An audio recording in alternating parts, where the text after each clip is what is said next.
চলেন আজকে ঘুরে আসি ময়মনসিংহ শহরের কেন্দ্রস্থলে অবস্থিত এবং ময়মনসিংহ শহরের অন্যতম নিদর্শন সৌন্দর্যের একটা জায়গা শশীলজ থেকে। হ্যালো, আসসালামু আলাইকুম সবাইকে ওয়েলকাম জানাচ্ছি আমার নতুন একটি ব্লগ দেখার জন্য। আজকে আমি আমার ফ্রেন্ডকে নিয়ে চলে গিয়েছিলাম ময়মনসিংহ শহরের প্রাণকেন্দ্রে অবস্থিত শশীলজ কিংবা বলতে পারেন রাজবাড়ি।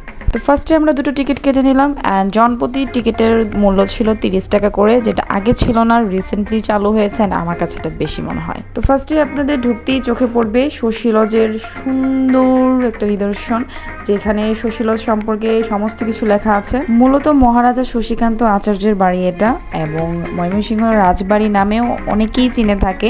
শহরের কেন্দ্রস্থলে ব্রহ্মপুত্র নদের অদূরেই এই রাজবাড়ি অবস্থিত এবং 1952 সাল থেকে শশীলজ ব্যবহৃত হচ্ছে মহিলা শিক্ষক প্রশিক্ষণ কেন্দ্র হিসেবে।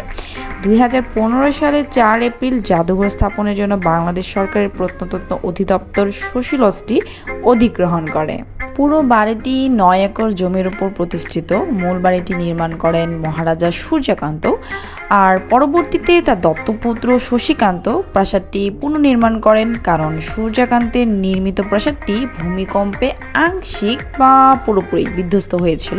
যাই হোক, আমি যতটুকু পেরেছি গুগল থেকে সার্চ করে বের করে দেন আপনাদের সাথে শেয়ার করলাম। আপনাদের যদি আরও বিস্তারিত জানতে মন চায় তাহলে অবশ্যই গুগলে গিয়ে সার্চ করবেন। আমি যেহেতু ময়মনসিংহ শহরের মেয়ে এবং ময়মনসিংহ শহরেই আমার ছোট থেকে বড় হয়ে ওঠা, তাই এই শশীলজে আমার অগণিত বার আসা হয়েছে।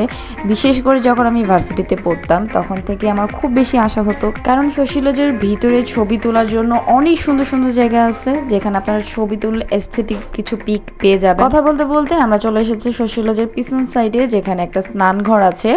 আর এই স্নানঘরেই বলা হতো যে রানীরা নাকি স্নান করতো। তো ওই স্নানঘরটার পিছনে যে ঘাট, সেই ঘাটে আমি এখন আছি।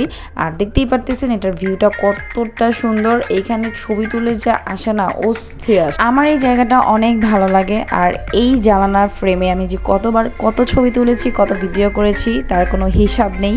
আর এখন আপনারা ভিডিওতে যেটা দেখতেছেন, এই বিল্ডিংটা হচ্ছে মূলত শশীলজের পিছন সাইডটা। আর এইটার ভিতরে হচ্ছে একটা জাদুঘরও আছে, সেখানেও আপনারা যে ঘুরে আসতে পারেন। আমি আর গেলাম না, কারণ যেহেতু বহুবার গিয়েছি আর আজকে হাতে সময় খুবই কম ছিল, যার কারণে কিছু ছবি তুললাম, ভিডিও করলাম। এই ছিল আজকের ব্লগটা। বলতে আমরা এক সাইড দিয়ে গিয়ে আরেক সাইড দিয়ে বের হয়ে পড়েছি। এখন মূলত আমরা সামনের দিকেই চলে এসেছি। সবচেয়ে দুঃখের কথা হচ্ছে আমার ফ্রেন্ড একদমই ভিডিও করতে পারে না। ও সুন্দর সুন্দর ছবি তুলে দিতে পারে, কিন্তু ভিডিও একদমই করতে পারে না। তারপরেও ওকে দিয়ে আমি কিছু ভিডিও ক্লিপ নিয়েছি, কারণ আমি যদি আমার ভিডিওতে না থাকি তাহলে কেমন দেখায় বলেন তো। ও হ্যাঁ, কে কোথা থেকে আজকে আমার ভিডিওটি দেখতেছেন অবশ্যই কমেন্ট সেকশনে জানাবেন। অ্যান্ড একটা অভিজ্ঞতার কথা তো আপনাদেরকে বলিনি আজকে আমাদের সাথে কি হয়েছে শশীলজের ভিতরে। যখন আমরা শশীলজের ভিতরে ছবি তুলতেছিলাম, দুইটা গার্ড এসে আমাদের বলতেছিল বারবার যে আমরা যেন ছবি না তুলি, ভিডিও না করি। ভাই, এই শশীলজে ছোট থেকে আসতেছি, ভিডিও করবো না, ছবি তুলবো না, তাহলে কি এটা প্রেম করার জন্য জায়গা দিয়েছে? মানে এই যে আপনারা ভিডিওতে দেখতেই পারতেছেন, আমি ইচ্ছে করে ভিডিওটা করেছি যেন আপনারাও বুঝতে পারেন এখানে আসলে কি পরিমাণ কাপড়রা থাকে। আমি আর আমার ফ্রেন্ড মিলে লিটারালি তাদের সাথে ঝগড়া করেছি যে আমরা যদি এখানে ছবি না তুলি, ভিডিও না করি, তাহলে 30 টাকা টিকিট কেটে কেন আসছি ভিতরে ভাই, কেন আসছি? আর এইরকম নিয়ম তো কখনোই শুনি নাই। যাই হোক, যেটা ঘটছে তো ঘটছে, ভাবলাম তোমাদের সাথে শেয়ার করি, তোমাদেরও জানা উচিত।